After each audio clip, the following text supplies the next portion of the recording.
First of all, I want to say welcome. Welcome to everybody who came. I know we've got snow coming, so I appreciate all the time and energy you guys took to show up today. It means a lot. For those of you who don't know me, I know a lot of you, but for those of you who don't know me, my name is Jeannine Dillon. I am a librarian trainee at Long Beach Library. I am here today with Erika Tsang, editorial director at HarperCollins. And a friend. Erica and I worked together for, God, many years. And she agreed to come in today and help answer questions about getting books published and the process. And it's a lot. It's a lot for a half hour of 45 minutes, which is what we're scheduling for. So, how I'm going to proceed. Oh, Erica, you want to say hello? Hello. Thanks for Erica's the joining best. us. Yes.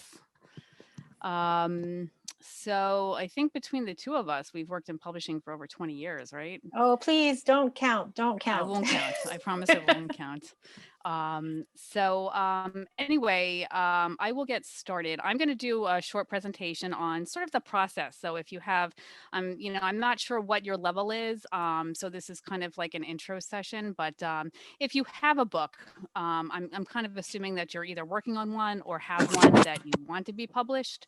So what I'm going to do is I'm going to start and talk about the process of getting published. And then we can move on to questions for Erika afterward. And Erika is actively, sort of buying books at HarperCollins, and she knows everyone and everything.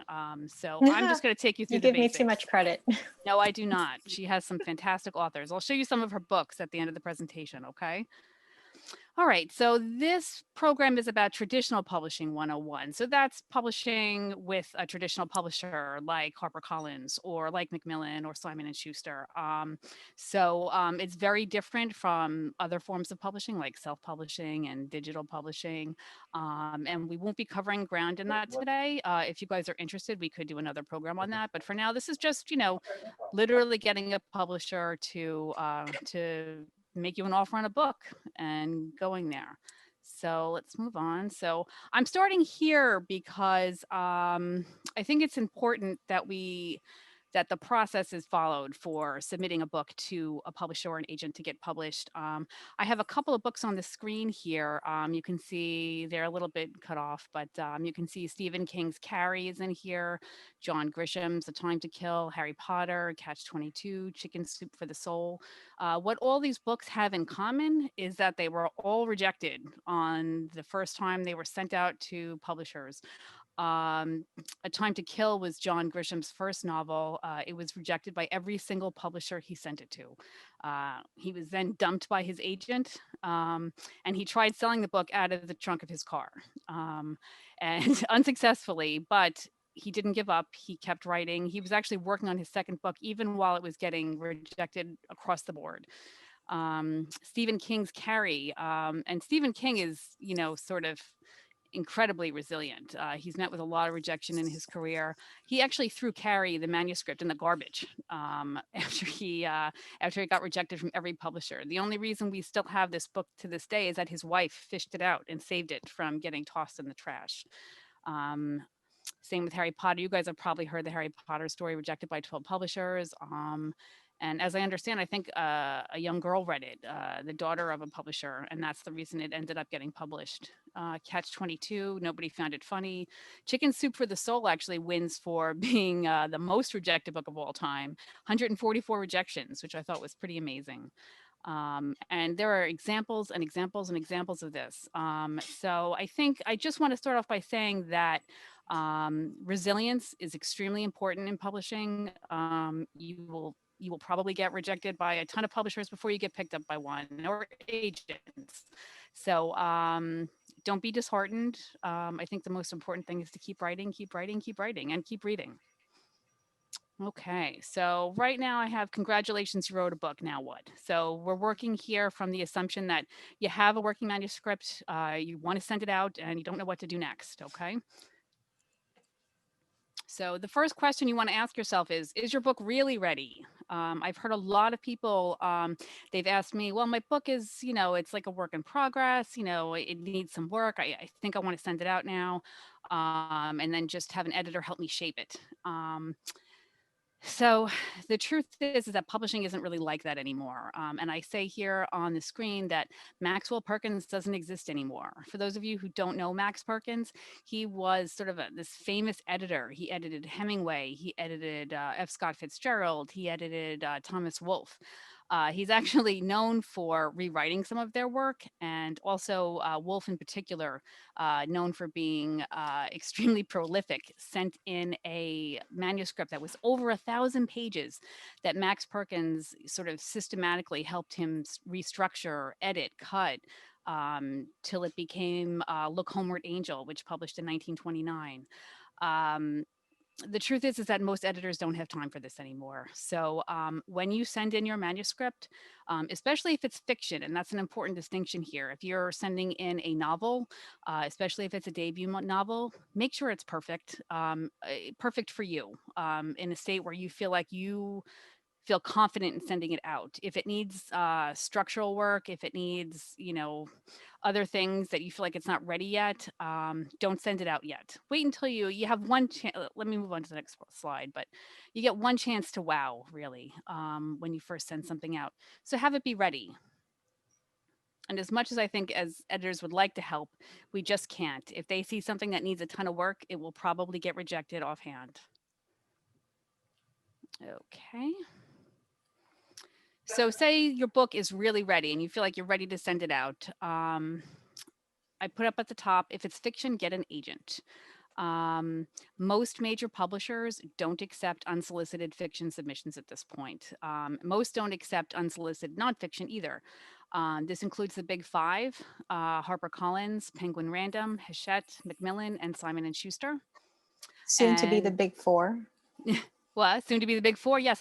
Who's Simon and Schuster, right? Is it? Simon and Schuster was just sold to Penguin Random. Oh my You know God. that That's story? just like a big one. That's huge. Wow. Well, we'll talk Yes. about that afterward. I want some of the juicy gossip on that. Um, And just as a benchmark, and this can vary from agent to agent, but for the most part, the average percentage that agents take from your earnings in exchange for selling your book and negotiating your contract and sort of being your active promoter throughout the course of publication, they take about 15% of your earnings. So that's just again just a guide. Now, what if it's nonfiction? You should probably get an agent too if you're publishing nonfiction. And I'll be curious afterward to find out from you guys if you're doing fiction, if you're doing nonfiction. We'll have a little discussion at the end and we'll talk about it. But I think the important distinction with nonfiction, This because is Jeannine Dillon. Sorry. hi Sorry. Sandy. Hi. Sorry. Oh, that's okay. And I better mute myself. Don't worry Yeah, about I'm it. muting everybody except the presenters. So if you That's have a fine. question, you can We'll put it in the unmute at the chat. end. Yeah. Thanks, We'll Marianne. you can unmute later. Okay. Okay, so back to nonfiction. So, obviously a fiction submission that will be story driven. Okay. You don't have to be somebody famous to write a great story. You don't have to have, a groundbreaking, sort of new revolutionary, system or recipe to get published. You have to have a really good story for fiction. For nonfiction, it's a little different. And I do recommend getting an agent, and I believe Erika does too. But some of the things you want to ask yourself if you're doing nonfiction, and this is something that I used to think about. I was an editor of nonfiction for many years. Erika does fiction, so we sort of cover the ground here. But when I would get a submission, I would say, is the author bringing a completely new idea to the table, something that's never been done? I think a good example of this, and I put a few samples over here of some big books that you guys might recognize, you might not. But something like Inspiralized, for example, that was just a girl who I don't know if you know those spiralizers. They do the vegetables, they sort of make them into noodles, vegetable noodles and stuff. Ali Mafucci was just trying to be healthy, and she sort of just like discovered this tool and started making recipes, and nobody had really there was no cookbooks on it, there was nothing really that, and so she just started collecting recipes, and her book ended up being huge because it was brand brand new. And people were like, oh my gosh, I can eat noodles again. And, they were vegetable noodles, but with this tool. So that's an example of something that's completely new. If it's not new, is it something from a different perspective? So I like to use Joanna Basford's book as an example here. Secret Garden was really the first adult coloring book that came to market, and the story behind it is that it wasn't intended to be an adult coloring book. She submitted it. Her artwork is very, very detailed. The publisher loved it. They loved the artwork, but they're like, there's no way a kid can color this in. So, but they were really committed to the project. So they said, you know what, maybe adults will like it. So they repackaged it with a different market and sold it out as an adult coloring book. And that was, again, huge. Joanna Basford has done several books since then. It sold millions of copies. But, just a small example of a different perspective. Is my book something I'm personally passionate about? So I think Humans of New York is a good example of that. Brandon Stanton I think he worked in finance. I don't know if you know, Erica, but he worked someplace like maybe on Wall Street. He I had don't know. he had some really big corporate job. He was completely disenchanted, hated it, took his camera, went to the streets of New York and started photographing, random New Yorkers and taking their stories down. He started a Facebook page, posting their stories, getting permission. And, he's committed to telling the stories of New Yorkers and to really, make change. So I think he's a really good example of that. If you don't know the book or the site, it's really inspiring. I would check it out. It's on Facebook, Humans of New York. Is it something I've studied or researched extensively? So something like the Happiness Project by Gretchen Rubin. She is not a happiness expert, but she did extensive research on happiness to make this book. She pretty much read every book that was ever written on happiness and tried to determine what was right for her. That's a good example of a nonfiction book. I think that really, it ended up being a big bestseller, and it was because she researched it extremely well. And do I have a social media presence? So sadly, this is like probably one of the most important things in publishing is that social media sells books. If you have people following you and following your ideas, it really helps to sell it, helps spread the word. It's kind of a natural form of promoting. Me and White Supremacy, which has been a bestseller this year, the author, um, she she had this workbook online to help combat racism and change the world. It was a free download on Instagram. 100,000 people downloaded it, and just based on that, she got a great book deal, and they made a really fantastic book about it. I actually just want to add here with Mhm. nonfiction and their social medias, a lot of nonfiction editors watch Instagram a lot, and they take note of an account's followers and how many and what the interaction is. And I do know that something like Strange Planet, that cartoon book, Mhm. um, really simple drawings. He had like millions of followers, and the editor, HarperCollins published it.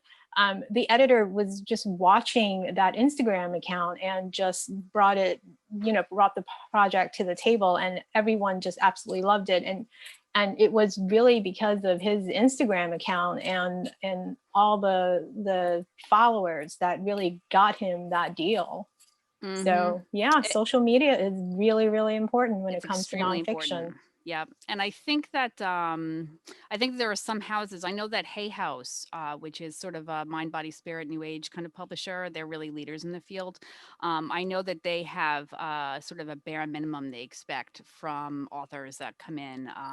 They'll say, you have to have at least 100,000 people or 50,000 people. I don't know the exact number, but you need to have a certain number in order, because they want to, success kind of breeds success in a way. If you can get enough pre-orders in on a book and people are excited about it, they'll tell their friends, and that's how magic happens. So Yep. for nonfiction, I agree with Erica. Social media is important. Start blogging, start thinking about taking your stuff digitally. Okay, so how do I find an agent? So there are a couple ways to do this, and the library can help you in some of these ways. So there are thousands of agents out there. It's a very competitive field. If you're a good agent, you have good relationships with your editors, and Erica's going to talk about that after this. But there's a lot of people looking for good books. So you don't want to find just any agent. The right one really can make a difference. So what I would do is I would curate a list of key agents that work successfully with publishers you admire and authors that you admire. There are a couple ways to find them. You could use some of the sort of trade publications to check out names. Publishers Weekly is the weekly magazine that publishers use. Also, Publishers Lunch is something that I used to check every day as an editor. I'm sure Erika does too. It notes all the deals that are made, that publishers make on a daily basis. It tells you the agents that are involved. So if you see, say a couple of authors that you really like and you see them on publishers list, it'll say this agent made the deal on it. You start noting those names. Who's making deals? You know what I mean? Who has good relationships with publishers? Also, at the library, we have the Guide to Literary Agents 2020. It's updated annually, has a complete list of all the agents that are, available. It's a big book. It's a really great resource. I highly recommend using it. It's organized not only by agent name, but by category. So if you're looking for a romance editor like Erika, you can go to the genre section that says romance, and you can see all the editors that are out there, all the agents that are out there selling to the romance editors. There's also an online directory called Literary Agent Directory. It's www.literaryagencies.com. That seemed fairly comprehensive when I looked on their site. They seem to have great ways to sort of cross-reference agents. And so what you want to do is you want to make a list of the agents that you think might be possible, that you might be able to get a deal with. See who their authors are. Check out your favorite authors. If your book is similar to an author that you respect and like, then check out who their agent is, and start making a list of who you're going to send it to. That was actually what I was going to add. Another resource is the acknowledgement page or the dedication page of your favorite author's book. A lot of times they will acknowledge their agent on those pages. And if you think your book is comparable to Neil Gaiman, check out who Neil Gaiman's agent is and contact her. So yeah, acknowledgement pages are very, I love reading acknowledgement pages. Me actually. too. You can see Erika's name on so many acknowledgement pages. It's really, and it's fun a lot. And you can tell also the kind of editor, it also helps to see what kind of editor the person is by reading the acknowledgements page, because if the author is, really grateful and, and really acknowledges their editor, that might be an editor you want to work with. Okay. Okay. So let me move on. Okay. So how do you approach an agent? Say you have a list of like 10, 15 agents that you've so far, this is who you want. I mean, I really believe that, if somebody is in I feel like you should start off with your top picks and then go branch out. But yes, so what you have to do in order to approach an agent is you want to write a query letter. I don't know if you guys know about these, but essentially it's a one-page sales pitch. Usually it's sent in with like a sample chapter. Each agent has a different set of requirements. So when you, sort of curate your list, make sure you check their website and say, how do I submit a book? And follow what they ask for. A sales pitch essentially is like, it's how you hook the agent and get them to request the full manuscript. That's what you really want. You want to get them at this point just to say, you know what, I'm intrigued enough that I want to read this. So send me the full manuscript. So once you get them, that's why you only want to send out, especially a fiction novel, when it's done. Because if you send out too early and it's not ready, and you get a couple of agents that say, send me the full manuscript, and it's not done, first of all, you're going to have to explain that it's not actually finished yet, and they could lose interest by the time you do finish. So you really want to have what you consider a complete manuscript for fiction. So when you write your sales pitch, I recommend reading book jackets for inspiration, because book jackets are written, they're like sales copy. They're intentionally written to sort of, grip you and get you to pick up the book and read it, right? I mean, when you come to the library, you open up the jacket, you see if you want to read it. So I would recommend reading book jackets for inspiration. Publishers Lunch also has some short descriptions of books, ones that they acquire, and they're usually pretty well written. So you have to start looking at your book not as an author, but as a marketer, and say, and it should not, the description of the book should not be more than, I would say, a couple hundred words. And you also have to include things like, title, word count, genre, if it applies to your book, your bio, which is important too. And I think usually having one or two book comparisons helps. Erica, do you agree with that? Would you say that's accurate? Yes, I do. Okay. I do. Okay. So when we say one or two book comparisons, it's really, I wouldn't recommend going in with, and please feel free to disagree with me if I'm wrong. I wouldn't recommend going in and saying, I'm the next, J.K. Rowling, or I'm the next Stephen King. Have the comparisons be thoughtful ones. Show the sort of, real comparisons, and ones that really truly can apply to your work. And it also shows maybe if they're lesser known authors that you are reading and you are, into the field. And Erica, please feel free to chime in if I'm missing anything there. Yeah, no, I actually, books, movies, TVs are actually that television shows actually also work.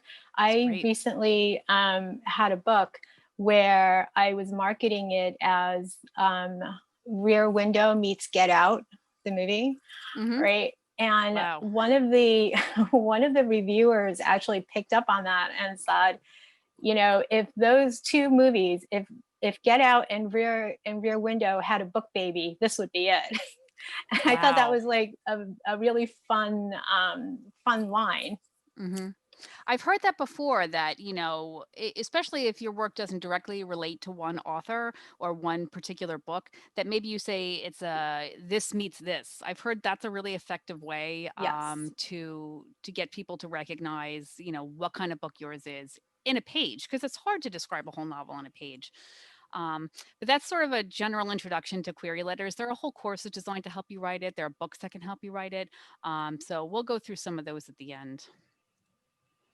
Okay, and so the nonfiction query letter. So if you're writing nonfiction, it's a little bit different. You don't have to have your whole book written to get a nonfiction deal.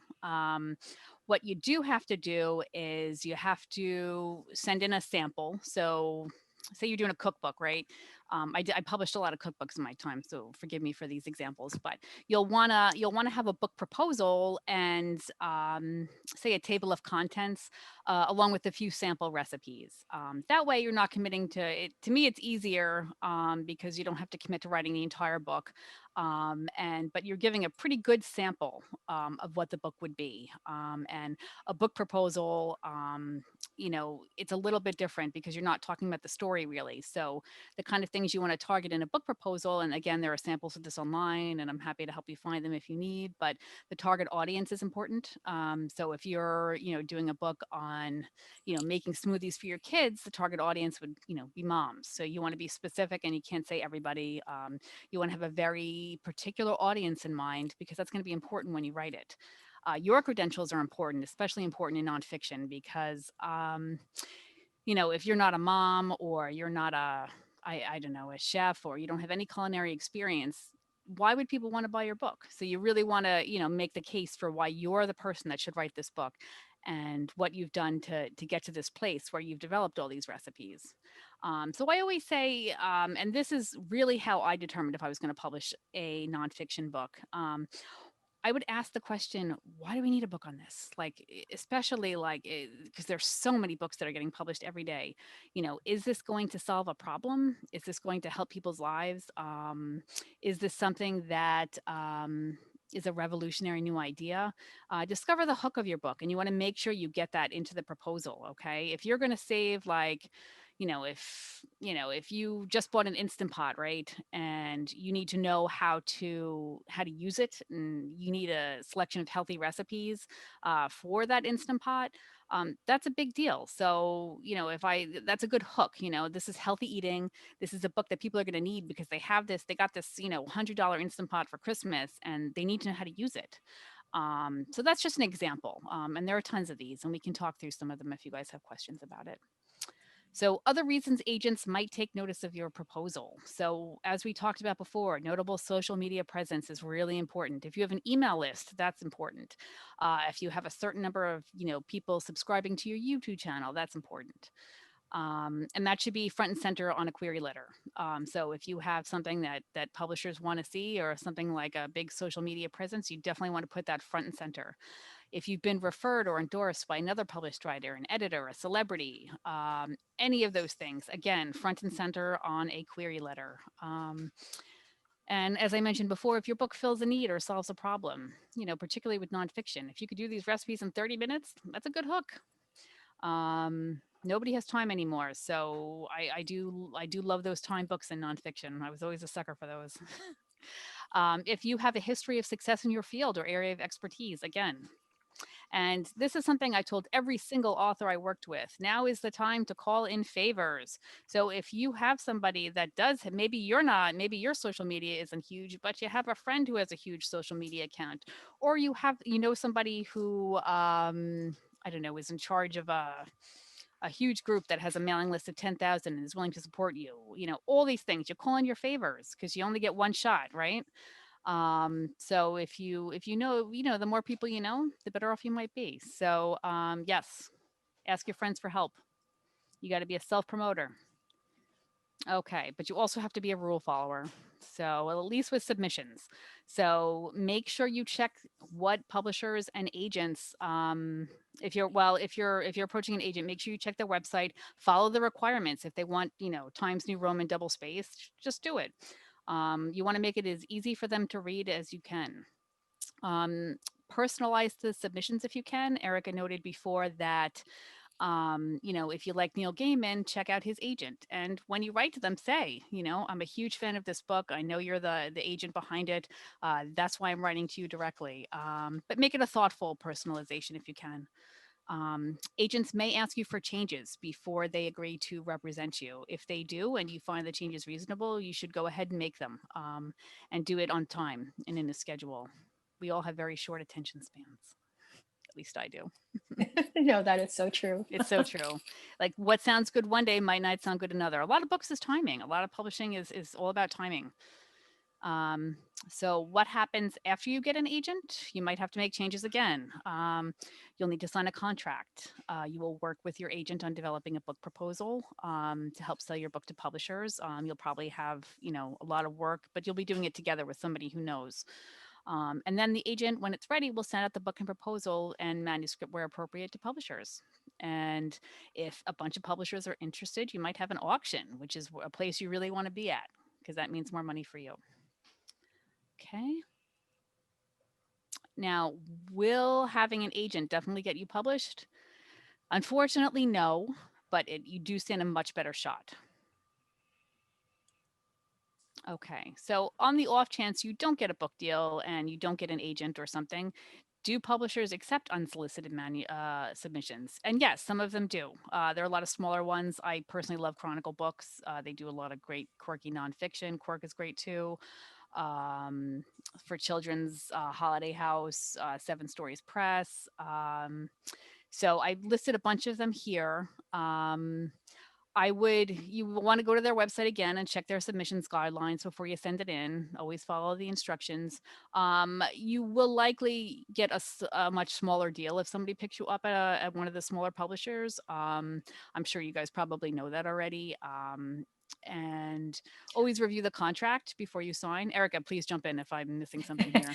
I was just going to add that you should also keep an eye on publishers' social media accounts, because while some publishers or most publishers don't accept unsolicited submissions, from time to time we will do call outs. I know that Harlequin regularly does call outs if they're looking for, if they realize that they don't have enough Christmas books, for instance, they might make a call out on their social media account and say, we're looking for a couple of short stories to include in our Christmas anthology. Hit me up.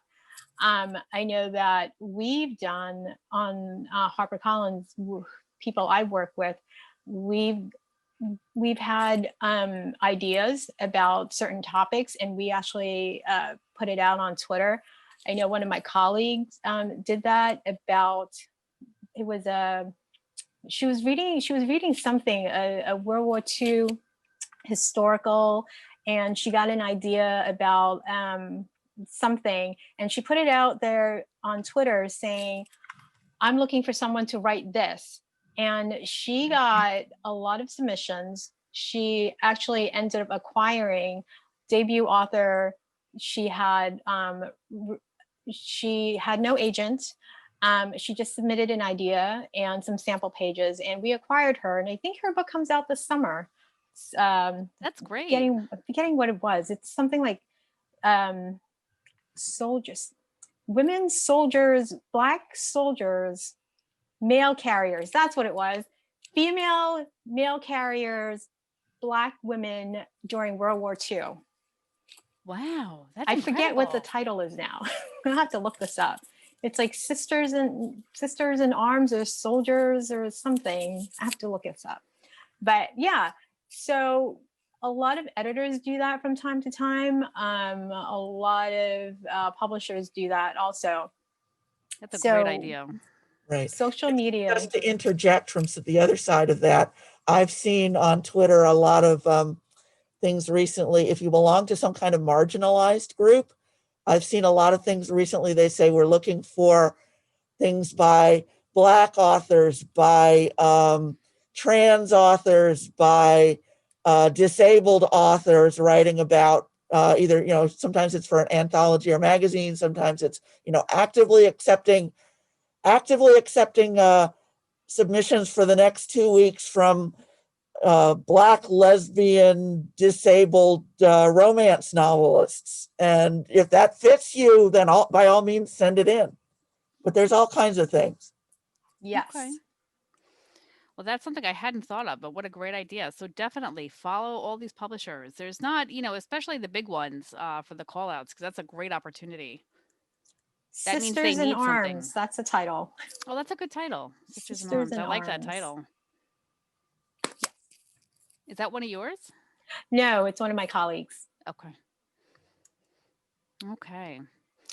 And this sounds a little weird, but get a bigger nail. So just a quick story about Stephen King. He used to hang his submissions on a nail from his wall, his rejection slips on a nail in his wall.